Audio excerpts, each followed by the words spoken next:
33 कोटि देवता में सबसे सरल अगर कोई देव है तो वो देव अधिदेव महादेव।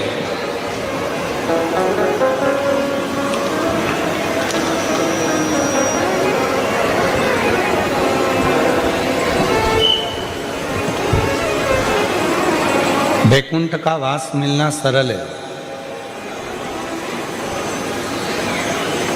घर में गाड़ी और बंगले का मिलना सरल है। जेवरात आभूषण माणिक मोती रतन ये सब मिलना सरल है। पर शिव महापुराण की कथा कहती है काशी का वास और शिव महापुराण का निवास ये दोनों कठिन है, बहुत।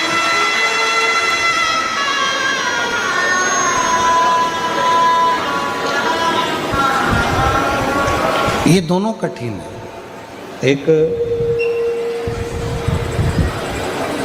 काशी का वास भी कठिन है, जब तक भगवान देवाधिदेव महादेव की कृपा ना हो, जब तक भगवान शंकर की करुणा ना हो, जब तक भगवान शिव की उदारता ना हो, तब तक काशी का वास भी नहीं मिल सकता।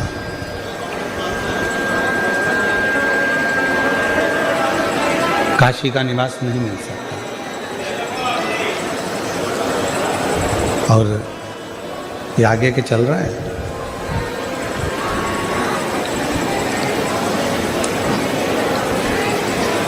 एक है काशी का वास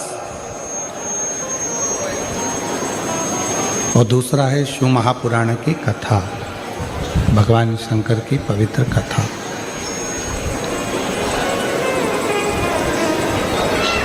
गाड़ी मिल जाएगी, बंगला मिल जाएगा, धन मिल जाएगा, दौलत मिल जाएगी, संपदा मिल जाएगी, सत्ता मिल जाएगी, वैभव मिल जाएगा, पर काशी का निवास और शिव महापुराण की कथा ये दोनों जब तक भगवान शिव खुद आप पर कृपा ना करें तब तक ये दोनों चीज़ें मिल ही नहीं सकती, मिल ही नहीं।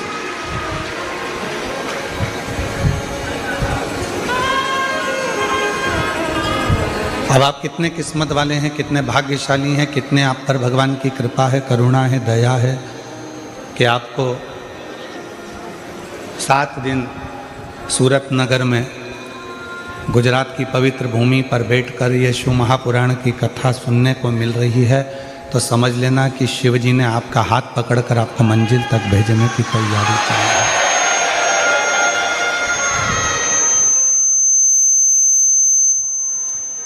ये शिव की कृपा से, भगवान शंकर की करुणा से, उनकी उदारता से प्राप्त हुआ है।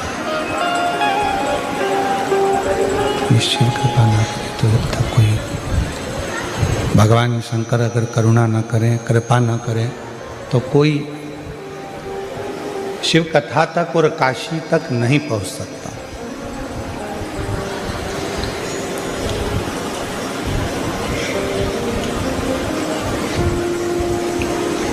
कई लोग कहते हैं कि हम कल कथा में जाएंगे, आज हमारे पास में समय नहीं मिला। फिर कोई कहता है कि हम कल पहुंचेंगे, कल आएंगे, कल कथा में जाएंगे, कल हमारे पास में समय रहेगा तो हम कथा श्रवण करेंगे, कथा में पहुंच जाएंगे। शंभु शंभु, कथा में जाएंगे, कथा श्रवण करेंगे कल। और यहाँ शिव महापुराण की कथा कर रही है कल नहीं, आज का ऐसा कोई पल व्यर्थ मत जाने दो जिस पल में आप मुख से श्री शिवाय नमस्तुभ्यम ना कहें। हर पल में भगवान की अविरल भक्ति को ढूंढने का प्रयास करें।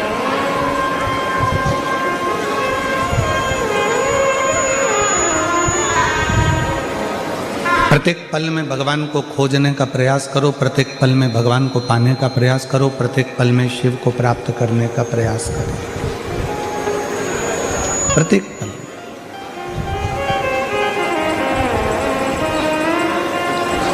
21,600 श्वास मानव के शरीर में से रोज निकलती है प्रतिदिन, और 21,600 श्वास में से ऐसी कोई श्वास जिस श्वास में आप भगवान का भजन कर लेते हो तो समझना कि आपकी जिंदगी सार्थक हो गई। वो 21,600 श्वास में से कोई भी एक श्वास परमात्मा की भक्ति के लिए निकलती है। जैसे 24 घंटे आप बोलते हो, कुछ ना कुछ अपनी भाषा में बात करते हो, परिवार में रहकर कुछ चर्चा करते हो, पर शिवपुराण की कथा कहती है कि 24 घंटे में से कोई एक पल,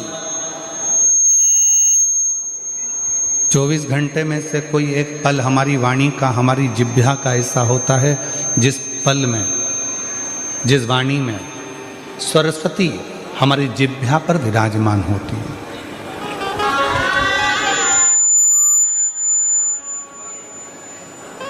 अब वो पल ना तो आपको मालूम है ना हमको मालूम है। उस पल का स्मरण ना आपको है ना हमको है कि वो कौन सा पल है जिस पल में सरस्वती मैया हमारी जिह्वा पर आकर बैठती है और जिह्वा पर बैठकर हम जो बोलते हैं वो पूर्ण होता है। ना हमको मालूम ना आपको मालूम। तो फिर शिवपुराण कहती है कि जब आपको ये नहीं मालूम कि सरस्वती किस समय पर आपकी जिह्वा पर आकर बैठेगी, कब वो बोलेगी, आपकी जिह्वा पर कब सरस्वती माता आकर बैठ जाएगी और उसकी वाणी सिद्ध हो जाएगी, तो शिवपुराण की कथा कहती है कि दिन भर में परमात्मा का नाम तो लो मना नहीं है, पर सबके लिए अच्छा बोलने का प्रयास करो। हो सकता है आपके बोलने से किसी का घर अच्छा हो जाए, किसी का परिवार अच्छा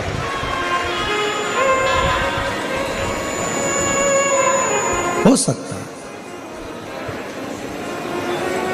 और मैंने तेरे ही भरोसे बाबा, तेरे ही भरोसे हवा बिछी उड़ती जवानी बाबा, डोर है तो छड़ीना में कटी जागी।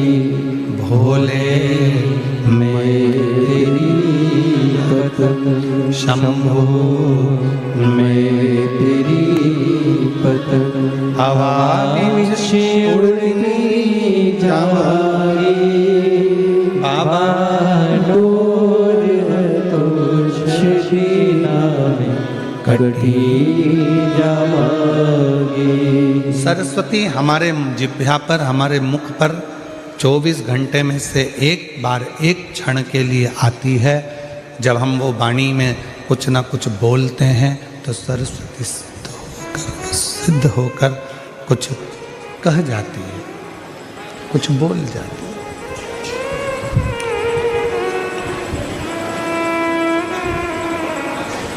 अब कब वो सरस्वती आएगी, कब वो वाणी निकलेगी, कब वो सरस्वती प्रकट होगी, कब वो वाणी निकलेगी, कब सिद्ध होगी, तो शिवपुराण की कथा कहती है कि हर पल, हर घड़ी, हर क्षण आप सबके लिए अच्छा बोलिए। सर्वे भवन्तु सुखी, सबके लिए।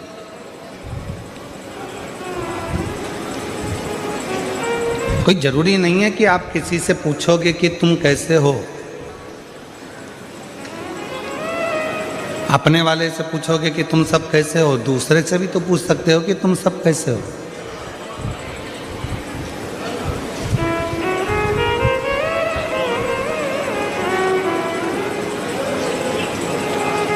किसी से भी आप अपनी भाषा में अपने मिलने वाले से, परिवार से, कुटुंब से, अपने अड़ोसी से, पड़ोसी से, रिश्तेदार, नातेदार से भी तो पूछ सकते हो तो कि तुम कैसे हो।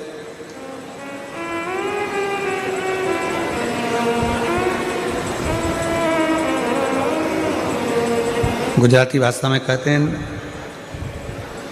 तमे बद्धा केम छो।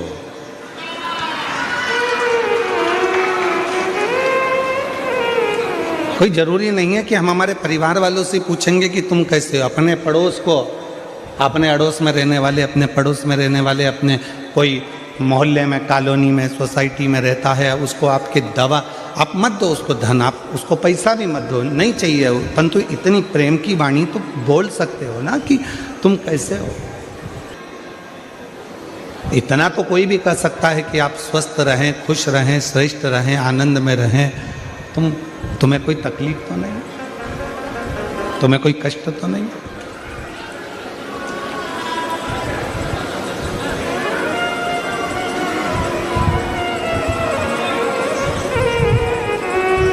चिल्ला चिल्ला कर लोग कहते हैं विश्व का कल्याण, धर्म की, अधर्म का, प्राणियों में विश्व का कल्याण। अब आप कह रहे हो कि विश्व का कल्याण हो, तुम तुम्हारे पड़ोसी का कल्याण नहीं कर पा रहे।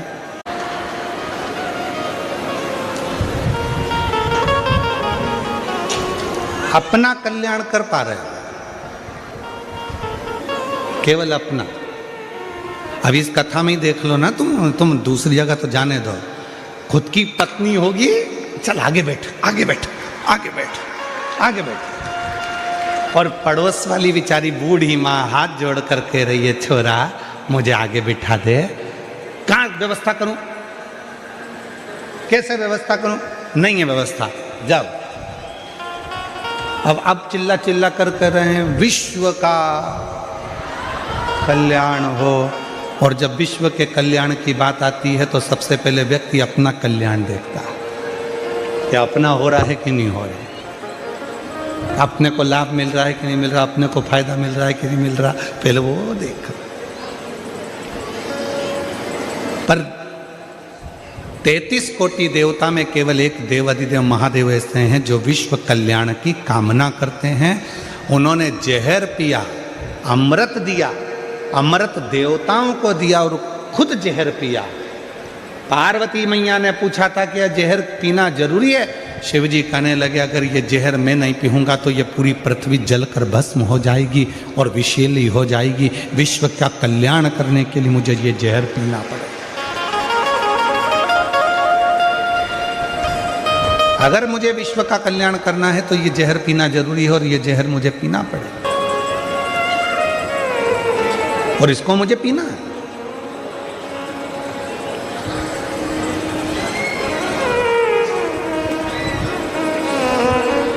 पर एक निवेदन और करूं इस व्यासपीठ से, दुनिया के लोग भले कहते हों अपने अपने कल्याण की बात करें, मना नहीं है, पर एक पूरे घर में,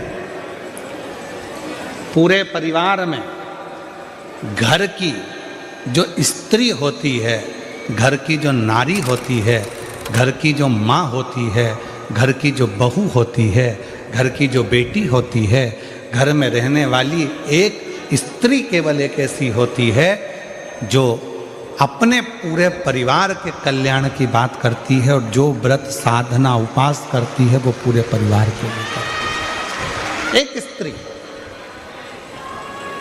एक नारी, एक महिला,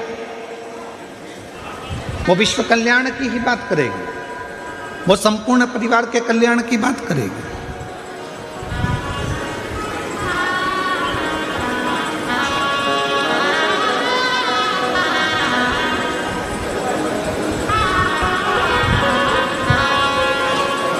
और शंभु शरणे पड़ी मांगू घड़ी रे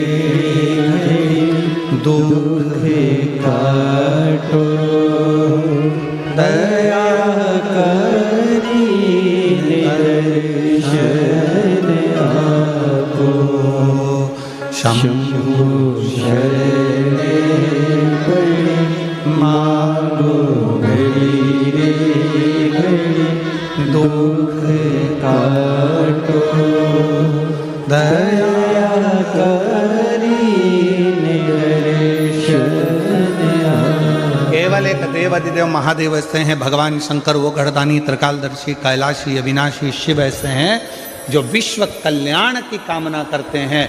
जहर मैं पी रहा हूँ, क्यों?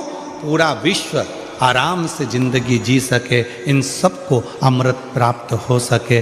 गले में सर्प मैं धारण कर रहा हूँ, क्योंकि दुनिया के लोग इस सर्प को अपने घर में नहीं रख सकते। गंगा मैं धारण कर रहा हूँ, क्योंकि ये दुनिया के लोग इस गंगा को पहचान नहीं पाएंगे, इसलिए इसको अपने मस्तक पर रखना जरूरी है।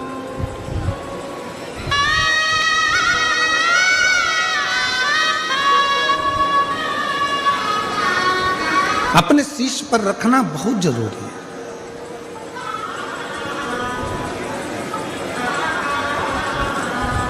और किसका उद्धार मेरे शंकर भगवान ने नहीं करा? जरा विचार करिएगा। एक बड़ी सुंदर कथा शिव पुराण में आती है गजासुर की। गजासुर की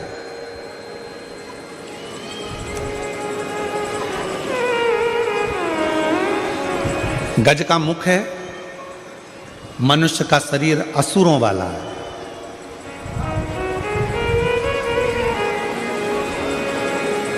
और एक बार उसके मन में आ गया था कि शिव की आराधना के सिवा कोई सार तत्व दुनिया का नहीं है, तो उसने असुर होने के बाद भी भगवान शंकर की आराधना करी, शिव की साधना करी।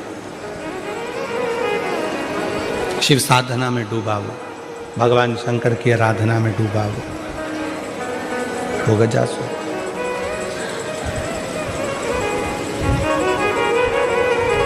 अब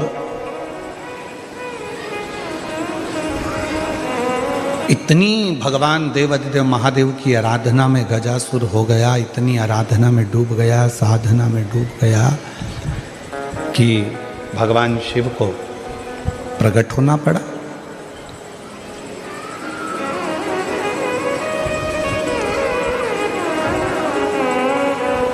कितना सुंदर कहा है किसी ने, स्कंद पुराण में वर्णन मिलता है कि किसी भी देवता को अगर प्रसन्न करना है, भगवान नारायण को प्रसन्न करना है, ब्रह्मा जी को प्रसन्न करना है, इंद्र को प्रसन्न करना है, तो बहुत तप साधना व्रत करना पड़ेगा।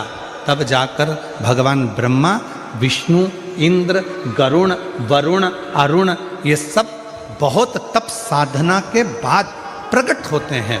पर शंकर भगवान को यदि प्रसन्न करना है और उनको प्रकट करना है तो बहुत व्रत तप साधना की जरूरत नहीं पड़ती। केवल एक लोटा जल शिव के मंदिर में लेकर जाना प्रारंभ कर दो, शिव प्रकट हो जाते हैं और प्रसन्न हो जाते हैं। शिव प्रकट भी होते हैं, प्रसन्न भी होते हैं। इसलिए सारी समस्या का हल एक लोटा जल। बोल बम का नारा है, श्री शिवाय नमः। शिव को पाना सब कुछ हो सकता है, बस तुम्हारा विश्वास, तुम्हारी श्रद्धा, तुम्हारी भक्ति और तो उस भक्ति का बल तुम्हारे भीतर बढ़ाना पड़ेगा। जो स्कूल में पढ़ने वाले बच्चे हैं वो उसके दोस्त होंगे, वो भी स्कूल में पढ़ते हैं। अब तुम्हारे बच्चे के नंबर मान लो कम आए और उसके दोस्त के नंबर ज़्यादा आ गए, तो इसमें गलती किसकी है? टीचर की, प्रिंसिपल की, स्कूल की कि तुम्हारे बच्चे की? अपने बच्चे की गलती है। क्यों? अच्छी पढ़ाई नहीं करी होगी, याद नहीं करा होगा, लिखा नहीं होगा, अध्ययन नहीं करा होगा, इसलिए उसका नंबर कम आया। टीचर की गलती नहीं है। टीचर ने तो एक जैसा पढ़ाया, स्कूल में सब बच्चों को बिठाया, सबको अध्ययन कराया, सबको लिखाया, सबको होमवर्क दिया, सबको घर से लिखने के लिए बुलाया। बस गलती इतनी है कि हमारा बच्चा अच्छे से लिख नहीं पाया, अच्छे से अध्ययन नहीं कर पाया, याद नहीं कर पाया, इसलिए उसका नंबर, उसका परसेंट कम आया। और बाकी का उसका जो दोस्त था उसका परसेंट भी अच्छा बना, उसके नंबर भी अच्छे आ गए।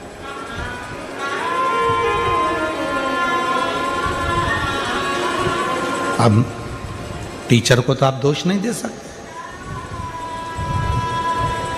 स्कूल को तो आप दोष नहीं दे सकते, प्रिंसिपल को आप दोष नहीं दे सकते।